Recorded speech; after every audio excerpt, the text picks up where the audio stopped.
Waqalu ya. Waqalu qulubuna gulf, benar? Ya. A'udzubillahi minasyaitonirrajim. Bismillahirrahmanirrahim. Waqalu qulubuna gulf bal la'anahullahu bikufrihim faqalilan ma yu'minun. Walamma ja'ahum kitabun min 'indillahi musaddiqan lima ma'akum.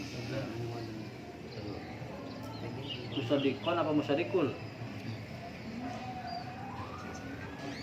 Oh, musaddiqul ya. Walamma ja'ahum kitabun min 'indillahi musaddiqan lima ma'ahum wa kanu min qablu yastaftihuna alladziina kafaru. Falamma ja'ahum ma'rafu kafaru bihi. Nah, salah ya. Ya benar. Wala'natullahi 'alal kafirin. Bismillahirrahmanirrahim. Wa qalu lan wis ngendika sapa Bani Israil atau Yahudi aja lah biar enak. Lin nabi maring kanjeng nabi istihzaan karena arah guyuh, karena meledek, karena menertawakan. Apa ucapannya? Qulubuna utawi pira-pira ati kita iku gulfun, terkunci. Iku gulfun terkunci. Gulfun utawi gulfun iku jam'u aglapa, jamak dari lapad aglapa. Aglapa itu kan fi'il madi ya. Wis terkunci sapa wong. Jamaknya dari gulfun. Ai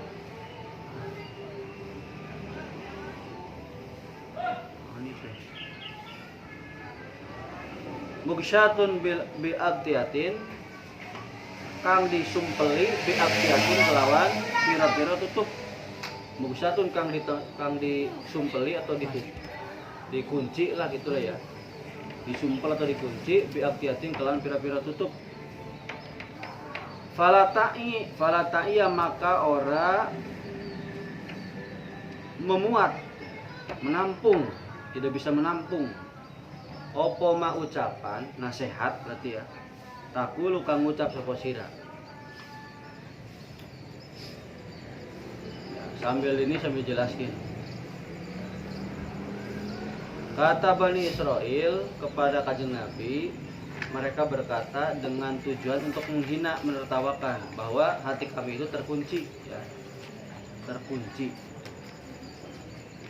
dengan beberapa kunci gitu bahasanya. Jadi hati kami itu udah nggak muat menerima nasihat kamu, jadi udah nggak mau menerima gitulah bahasanya. Udah nggak usah diomongin lah gitu bahasanya. Maka qala ngendika sapa Allah taala Gusti Allah taala bahkan atau balik lil idrobi, bal ini adalah utaibal lil idrobi karena arah balekaken, faidah balekaken atau bahasanya apa ya, mengingkari atau pengingkaran lah. Bal ini sebagai pengingkaran terhadap ucapan mereka. Jadi faidah membalikan, memutarbalikan gitu. Bukan mutarbalikan fakta, bukan. Bahkan la'anahum, bakal ngelaknat hum terhadap Yahudi sapa Allah Gusti Allah. Ai abadahum tegese bakal ngadoakan sapa Allah ing Yahudi an rahmatihi saking rahmate Gusti Allah. Ya. Wa khodalahum lan ngasoraken sapa Allah ing Yahudi. Wa khodahum lan ngasoraken sapa Allah ing Yahudi anil qabuli saking diterima. Jadi mereka tidak akan ditolong.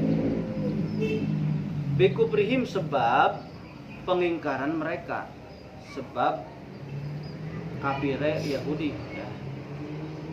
Walaisalan oranana opo ada muqabulihim, ora anae diterimane mereka, diterimane apa tuh hatinya mereka. Walaisalan oranana opo ada muqabulihim, tidak adanya penerimaan hati mereka ya. Li khalalin karena penyakit, berbagai penyakit fi qulubihin kang ana ing dalem pira-pira atine Yahudi. Hati mereka tidak akan menerima nasihat dari kanjeng Nabi karena ya penyakit dalam hati mereka, udah bilangnya udah muat, tidak menampung lah. Ini Allah langsung jawab ya, bal ya, bahkan Allah akan melaknat mereka, menjauhkan mereka dari rahmat Allah, dan Allah akan tidak menolong. Merendahkan di sini tidak menolong. Tidak menolong di sini maksudnya anil qabuli, dari menerima. Pokoknya setiap perbuatan baik mereka tidak akan diterima, gitu maksudnya. Pahala mereka tidak akan diterima oleh Allah. Sebab apa sih? Ya sebab mereka mengingkari ucapannya kanjeng Nabi. Penjelasannya walaisa adamu qabulihim, hati mereka tidak mungkin bisa menerima. Karena apa sih ya tadi? Karena tertimpa berbagai penyakit ya. Faqoli lama maka setitik temen. Faqoli lama maka setitik temen, atau sedikit sekali, sangat sedikit sekali, yu'minuna pada beriman sepo Yahudi. Jadi yang hanya beriman hanya sedikit, paling sedikit di sana. Ma utawi lapad ma iku zaidatun, sebagai penambah. Ma itu sebagai zaidah. Li ta'kidil kilati, karena arah menguatakan lapad iman sedikit ya, untuk menguatkan kata-kata sedikit. Jadi bahasanya sedikit sekali, sangat sedikit gitu. Ai maksudnya imanuhum utawi imane Yahudi iku qalilun, setitik jidan banget, kali banget. Jadi sedikit sekali, iman mereka sedikit sekali. Nah, apa sih yang bisa kita ambil hikmah dari mempelajari ayat ini nih? Ayat berapa nih ya? Bapak nggak tahu. Di sini nggak ada tulisan ayatnya ya. 80 berapa nih? Ayat Al-Baqarah 80 berapa nih? Apanya lupa lagi. 80-an lah. Entah 88, entah 80-an. 88. Ya, pokoknya 88 mungkin lah. Jadi kan intinya mereka tuh tidak mau menerima nasihat kanjeng Nabi, gitu kan ya. Berarti kalau untuk kitanya nih, syarat memperoleh ilmu tuh 2.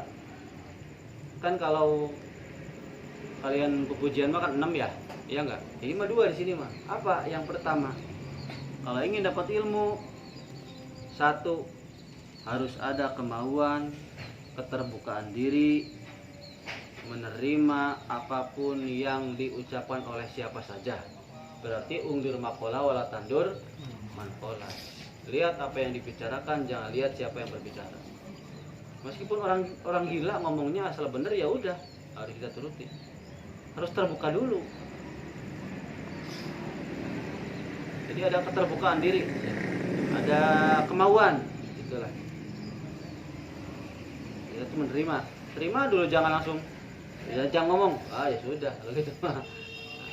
Yang kedua syaratnya kalau ingin dapat ilmu, menyatakan diri hati kita tuh kosong dulu. Itu kita kosongkan dulu. Mohon maaf, ini Bapak ibaratkan misalnya gelas. Gelas kalau airnya penuh nih, ditambah air lagi, kira-kira gimana? Luber kan? Kemana-mana. Nah kayak gitu. Jadi nanti sia-sia. Ini kebanyakan orang terhalang oleh ilmunya seperti ini. Karena sudah merasa banyak ilmu, ditambah yang ngomongnya lebih muda, ditambah yang ngomongnya murid sendiri, gitu bahasanya. Ditambah yang ngomongnya anak sendiri, cucu sendiri, atau apalah ya, yang lebih rendah dari, secara dohir lebih rendah dari dia, baik dari segi usia ataupun dari segi secara dohir gelar lah, keilmuan seperti itu. Nah maka tetap dia tidak akan memperoleh ilmu. Kalau ilmu, masalah ilmu tidak akan peroleh. Tapi kalau masalah tasawuf, pembersihan hati, dia tidak akan bersih hatinya. Artinya tidak akan bisa wusul kepada Gusti Allah, nggak bisa ma'rifat. Karena tadi sih terhalang oleh ego, ngerasa pintar sih, ngerasa ini, ngerasa udah ini, ngerasa udah bisa, udah ini. Makanya Bapak sering bilang ke kalian, orang itu kalau kita nambah ngaji, ngerasa nambah bodoh, berarti pintar. Kita ngaji nih, habisnya itu nih, saya baru tahu ini ya, kan kayak orang bodoh kan. Kan kayak orang yang nggak tahu dikasih tahu, oh iya kayak gitu. Jadi kalau kata Pak Kiai mah gitu ya, kalau ngaji semakin nambah ngaji, semakin merasa semakin bodoh, ya berarti itu dia berhasil. Berarti yang ilmunya nambah. Tapi kalau semakin ngaji, hati itu enak. Ya memang betul, rasa enak, itulah adem. Tapi kalau kita merasa hati kita bersih, merasa ini ya, nggak bisa makrifat pada Allah, nggak bisa. Tetap mau habis ngaji, habis ibadah, di Quran. Ya kalau yang namanya tasawuf, ilmu rasa, kita harus merasa diri kita itu merasa kotor. Kalau kita merasa kotor, berarti nanti akan dibersihkan oleh Gusti Allah. Kalau merasa kotor, pasti kita sering istighfar. Sama seperti halaman pondok, meskipun terlihat udah bersih, kayaknya merasa kotor, ya udah bersihin terus. Begitu pula hati, kalau kita merasa bersih ya nggak boleh istighfar. Kalau hati kita oleh orang dibilang, wah Pak ini mah hatinya bersih ini, tapi kalau kita merasa kotor ya kita akan selalu istighfar. Kayak gitulah. Kalau kata Jakia mah, kalau merasa rumahnya kotor akan sering sapu-sapu. Menyapu lantai itu sapu-sapu. Ajak budak hiji teh sapu-sapu, lauk sapu-sapu. Oke, lanjut. Walamma ja'ahum ya, walamma ja'alan tatkalane tekahum ing Yahudi sop opo kitabun kitab. Min indillahi saking arsane Gusti Allah ya. Musaddiqun, yang mana kitab ini sebagai naat ini ya. Musaddiqun kang beneraken lima maring kitab mahum sertane Yahudi. Apa sih mak di sini? Minat Taurati maksudnya adalah saking kitab Taurat. Ja'ahumnya kitab apa? Ya Al-Qur'an, bahwa Bataimah itu Al-Quran. Wa kanulan ana sapa Yahudi, telah ada mereka itu min qablu, saking ai qabla majihi, saking sadurunge tekane kitab. Tuh ya. Sebelum diturunkan kitab. Yastabtihuna iku yastabtihuna amri, apa tuh? Nyuwun pitulung Yahudi. Jadi mereka ayastansiruna yastansuruna amri pitulung sapa Yahudi, mereka minta pertolongan, mereka minta dibukakan gitulah. Minta tolong lah. Alal ladina kafaru, terhadap orang-orang yang kafir. Alal ladina ingat atase wong akeh kafaru kang pada kafir sapa ladina, terhadap orang kafir. Apa ucapan mereka? Yaquluna, ngucap sapa Yahudi, Allahumma ansurna alaihim bin nabiyil mab'usi akhir zamani.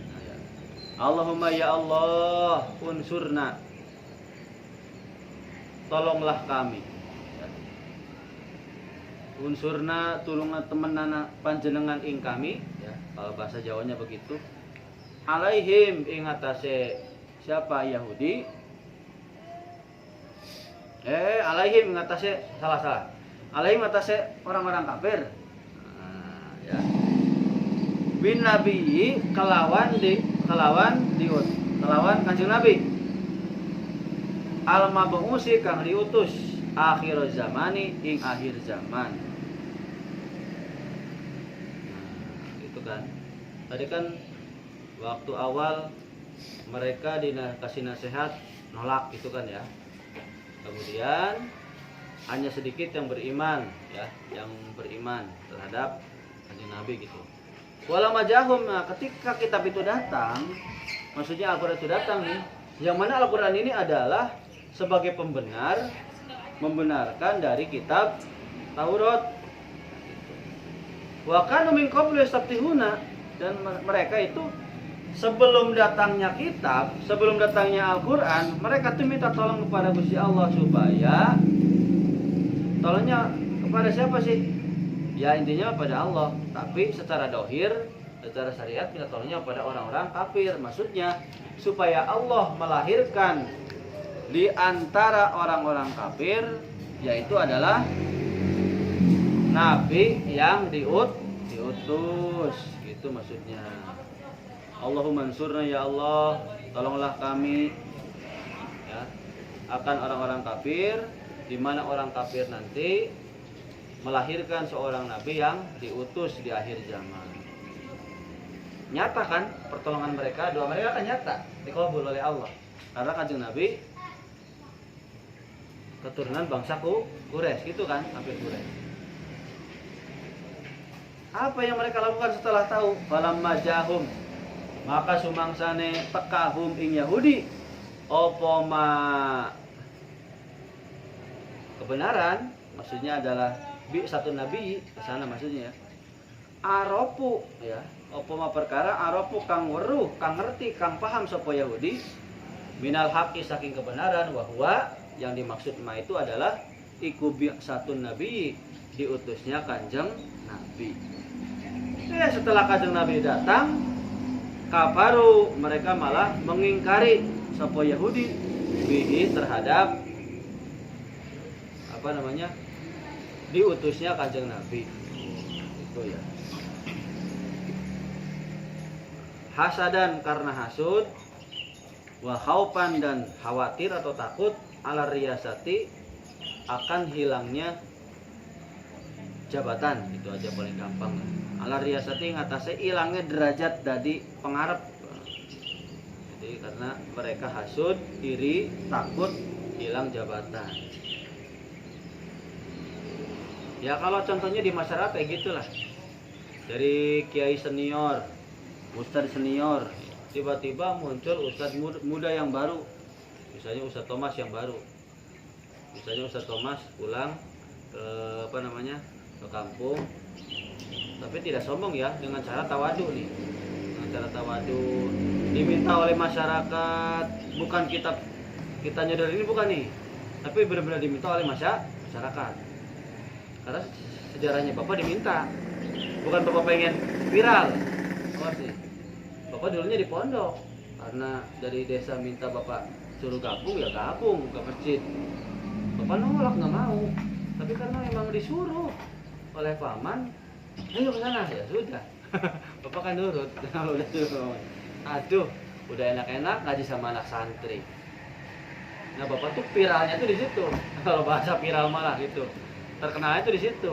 Dulu mah nggak tahu namanya Ustadz Romli tuh, nggak tahu dulu. Taunya tuh si Romli, si Ombi, taunya. Bapak dulu sama anak santri terus ngaji, yang ngaji biasa, ngaji yang masih sapina, ngaji ya sebisa-bisa lah. Orang nggak bisa, bapak nggak bisa baca, bapak ngajinya sebelum itu masih biasa standar lah ya, baca tulah saya ya, kitab tipis lah, nggak bisa. Nah setelah bapak ke kampung di masjid ngumumin, barulah terkenal di situ. Padahal bapak nggak ingin terkenal, di situ barulah terkenal ya situ ya, seperti itu. Nah kalau di masyarakat mah seperti itu. Ketika ustadz senior, yang senior, baik di agama manapun ini malah pokoknya, ketika kedatangan yang baru, dan yang baru ini ternyata datangnya dari Allah, mereka iri, hasud, takut hilang jabatannya, takut hilang derajatnya. Karena setidaknya yang biasanya masyarakat kalau bertanya tuh ya ke situ, tiba-tiba bertanya ke yang baru, ya nggak? Kan biasanya kalau nanya atau misalnya minta doa ya, Oke, Pak Ustadz minta doanya, anak saya sakit, wah gitu ya, ngamplopin biasanya itu, ya nggak? Biasanya kan gitu. Pas datang yang baru nggak laku lagi, pindahnya ke yang baru. Nah seperti itu. Ini umat Yahudi begitu. Mereka yang minta supaya datang kanjeng Nabi, setelah datang ternyata malah ingkar karena tadi iri, takut jabatannya hilang, takut nanti pengaruh di masyarakatnya nggak ada. Sekarang kalau kita kesini dulu nih, kita hubungkan dengan pemilu nih ya, dengan pemilu. Masyarakat itu kan bahasanya awam, ya enggak? Kan kalau misalnya sakit atau ada yang meninggal, atau apalagi lah ada hajat, pasti ngundangnya para ustadz kiai, iya nggak? Pasti bertanya. Kalau yang pengalaman ke bapak mah mungkin datang masalah warisan. Ustadz gimana kalau saya nikah lagi? Datang, ada yang datang seperti itu. Ustadz gimana nih? Salah warisan ini berapa bapak? Ada yang datang begitu. Ada juga yang datang, Ustadz ini nggak cocok di khutbah, nggak cocok di ini. Aduh, jangan ke saya, ke sana aja lapornya. Saya mah bukan apa-apa gitu. Tapi paling nanti saya itu lah sampaikan kepada ketua. Gitu. Nah, sekarang zaman pemilu, apakah masyarakat nanya ke ulama? Nanya nggak kira-kira? Tidak mungkin nanya, ya nggak? Kalau masalah pemilihan, masyarakat secara otomatis merasa pintar sendiri. Makanya Bapak dari dulu sampai sekarang tidak pernah terjun kepada politik. Sebenarnya Bapak bukan berarti nggak berpolitik, Bapak berpolitik, tapi politik Bapak lisanul hal absahu min lisanil maqal. Jadi cukup dengan memberikan contoh dengan perbuatan yang baik, dengan akhlak terpuji, itu lebih utama daripada ucapan-ucapan yang baik. Jadi artinya ngasih contoh dengan perbuatan lebih baik daripada ngasih contoh dengan ucapan. Jadi cukuplah dengan akhlak kita di masyarakat. Kalau akhlak kita baik, insya Allah nanti juga orang lain nanya, itu Pak Ramli nyoblos kemana sih? Gitu. Bapak nggak pernah minta dari dulu sampai sekarang. Meskipun tebakan Bapak betul semua. Setelah ditutupnya Kanjeng Nabi Muhammad SAW, sifat mudai itu menjadi haram. Mudai itu mengaku lah ya. Kalau Nabi kan wajib, saya itu Nabi, diutus oleh Allah, saya itu Rasul, diutus oleh Allah untuk membawa umatnya supaya menuju jalan yang benar, gitu kan ya bahasanya kan. Kalau Nabi dan Rasul wajib. Tapi setelah ditutupnya Kanjeng Nabi Muhammad, Nabi terakhir, ya Rasulullah, maka sifat mudai itu menjadi haram. Apapun yang terjadi, jangan diaku-aku. Contoh, meskipun Bapak benar nih, Bapak nebak nih, dari zaman Megawati, SBY, Jokowi ini, tebakan Bapak betul semua. Tapi jangan diaku itu tuh dapat doa Bapak, bukan. Jangan diaku. Itu tebakan saya pas bener nih. Oh bener kan? Itu mah kebetulan saja. Emang bener sih, kebetulan Bapak nebak itu bener. Nah sekarang tebakan Bapak itu yang bener. Sampai ada yang nanya, Ustadz, sok sekarang milih siapa? Jangankan nanya biasa, yang ngasih uang sejuta aja Bapak tolak. Kenapa? Belum terjadi. Mau dibilang ngaku-ngaku silakan. Bukan berarti Bapak so iya ya. Bahasa ini mah so apa sih? Nggak butuh duit ya, duit ya butuh lah. Cuman rentan. Karena kalau misalnya nanti bocor, kalau ke sini nih, khawatir di masyarakat, kok ke situ. Kan yang nomor itu mah begitu, ya nggak? Jadi sekarang tuh fitnah tuh lebih mudah didapat, lebih mudah muncul gitu loh. Karena paslon 1, 2, dan 3 ini kekurangannya diekspos. Semuanya diekspos. Tapi kalau kalian udah mendalami tasawuf, ilmu rasa, dari ketiga paslon ini nih, nomor 1, 2, 3, memang semuanya ingin jadi pemimpin. Tapi ada yang lebih berambisi bisa jadi pemimpin, ada yang lebih ambisi. Ada yang lebih berambisi, ada yang benar-benar ingin menyelamatkan bangsa ini. Kalau misalnya Bapak kasih dua pilihan nih, hanya ada dua pilihan, mending luar bagus dalam jelek, bahasanya gini lah, mending luar bagus hati jelek, atau hati bagus luar jelek. Pilihan cuma dua. Ayo, kalian milih mana kira-kira? Ayo, milih mana kira-kira? Luar bagus ya, hatinya bagus. Di masyarakat bagus, ternyata hatinya jelek. Tapi yang satu lagi hatinya bagus, di luar jelek, kelakuan jelek. Pilih mana? Itu hanya dua pilihan. Ayo, kalian pilih mana? Halo, misalnya pasangan hidup pilih mana tuh? Bapak nanya nih, pasangan hidup Ini pertanyaan memancing nih. Rukun agama kan ada 3, iya nggak? Iman, Islam, dan ihsan. Itu kan? Kenapa sih iman, Islam, ihsan ini kenapa agama tuh nggak dinamakan agama iman atau agama ihsan? Kenapa harus pakai namanya Islam? Kalian tahu nggak alasannya? Jujur tahu nggak? Islam itu kalau ayat Qurannya kan wa yu'allimuhumul kitab. Tugas Nabi itu mengajarkan kitab wal hikmah dan sunnah gitu. Mengajarkan langsung Quran gitulah ya. Berarti lebih kepada praktek. Berarti modal yang Allah kasih kepada manusia, modalnya adalah badan. Makanya secara dohir badan kelihatan nih kayak gini nih. Islam bukan nih? Islam, ya enggak? Meskipun bahasanya, pikirannya, pengetahuan agamanya kosong, udah begini ya udah Islam gitu. Mayoritas penduduk Indonesia kebanyakan Muslim, meskipun banyak Islam KTP, banyak yang nggak sholat, ya enggak? Pokoknya mah asal KTP Islam ya udah Islam. Artinya kenapa dinamakan agama Islam itu secara dohir badan itu yang paling terlihat oleh masyarakat.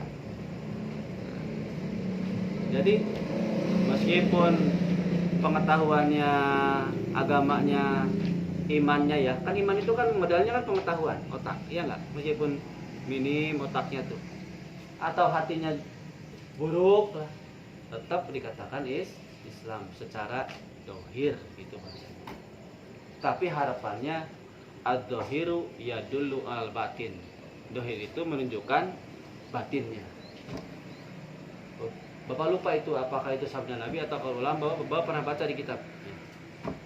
Ad-dohiru yadullu al batin. Dohir itu menunjukkan dalamnya. Kalau udah luarnya bagus, berarti dalamnya bagus.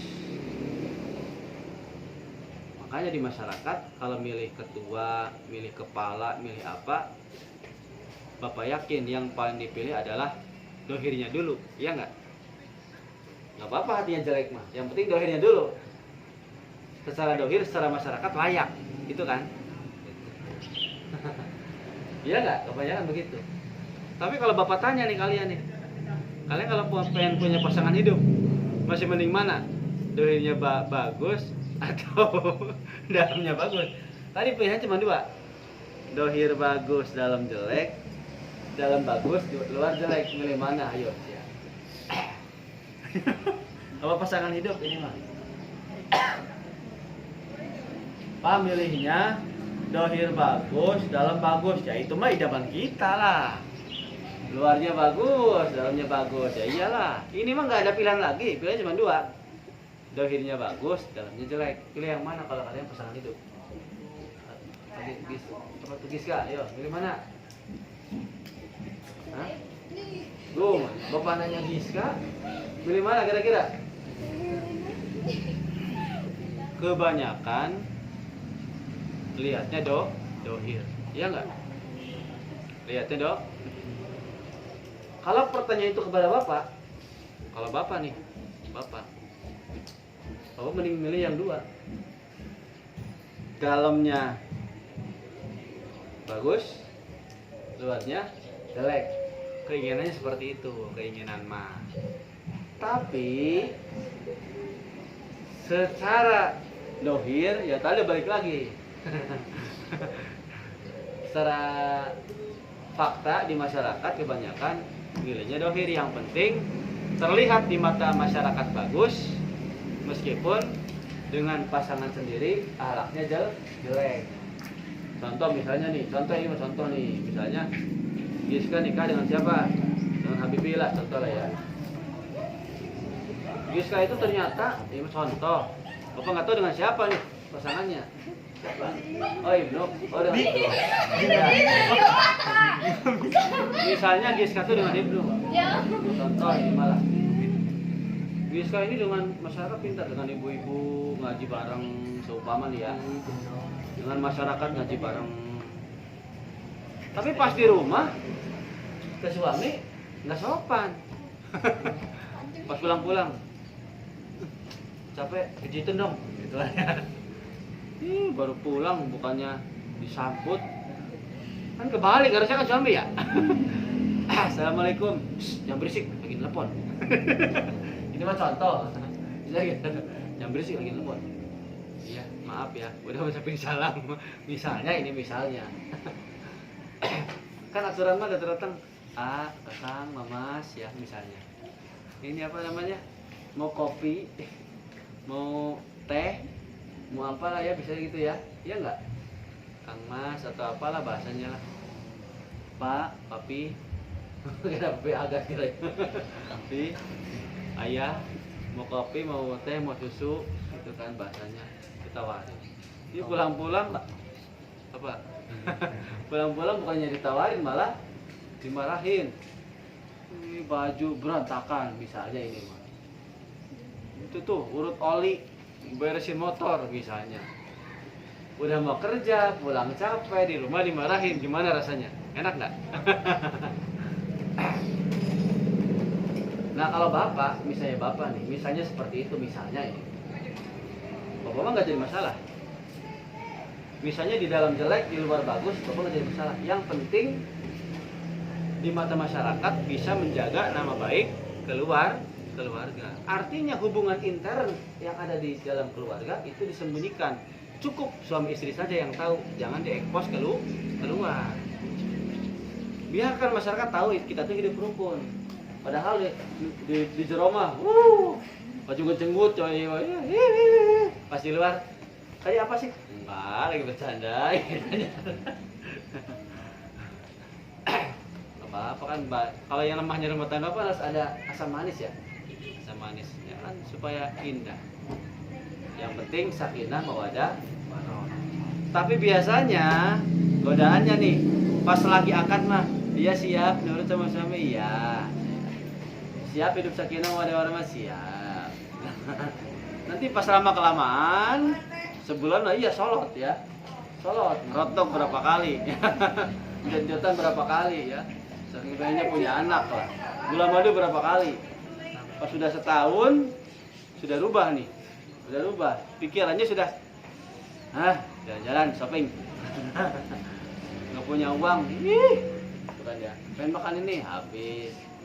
Pengen jalan sini habis. Jadi lupa tuh sakinah mawaddah warahmah. Lupa. Misalnya nih, kalian suami ke istri, sayang, lagi nggak punya uang, udahlah sabar dulu nanti bulan depan lah mudah-mudahan ada rezeki. Yang penting asal bisa makan saya ini. Yang penting rumah kita sakinah anteng, mawaddah langgeng, warahmah penuh kasih sayang. Sekarang yang penting ini, mas, shopping, misalnya tuh. Nah biasanya godaannya begitu kalau ada rumah tangga tuh. Awalnya mah iya manis. Siap diajak kontrak, siap kakanda gitu ya. Iya nggak? Ya suaminya begitu sama lagi. Yang aku mah orang nggak punya, atau misalnya suaminya apa tuh kere ya, suaminya miskin. Si mau ditanya kaya. Yang aku mah orang nggak punya, nggak bisa ngasih apa-apa. Gimana ya? Udah nggak apa-apa yang ini. Ya lama kelamaan punten lah ya, keluarga istrinya bangkrut. Yang tadinya hidup mewah jadi kan susah. Kerja, yang penting bisa makan. Bukan masalah bisa makan tuh, yang lain mah kehidupan. Masa kita ngeberat kehidupan itu udah biasa. Jadi lupa tuh akan awal sakinah mawaddah warahmahnya, lupa.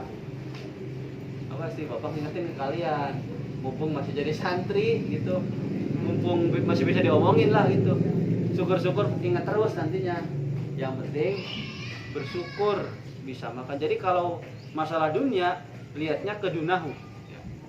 Tuh orang di bawah kita bisa makan. Di bawah kita masih banyak orang yang nggak bisa makan, ya nggak? Masih banyak orang yang nggak punya tangan, nggak punya kaki, nggak bisa usaha ngemis. Tapi kalau masalah ibadah, kok lihatnya ke atas supaya kita rajin.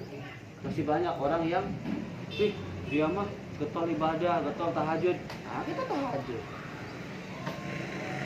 Dia mah ngaji asin terus tuh. ikutan ngaji nah, ibadah gitu. Niatnya ke ibadah, jangan sebaliknya. Ibadah apaan sih majelis taklim misalnya. Apaan sih ngaji udahlah. Yang ngaji aja kayak gitu. Masih mending nggak ngaji. Jangan begitu. Yang ngaji aja tuh masih ngomongin orang. Kalau gitu nanti nggak akan ngaji-ngaji. Yang sering jemaah aja masih ngomongin orang, tuh hatinya tuh masih serakah sama warisan. Ya kalau gitu pikirannya nanti nggak ibadah-ibadah. Pokoknya kalau masalah ibadah lihatnya ke yang rajin, supaya kita rajin ke atas.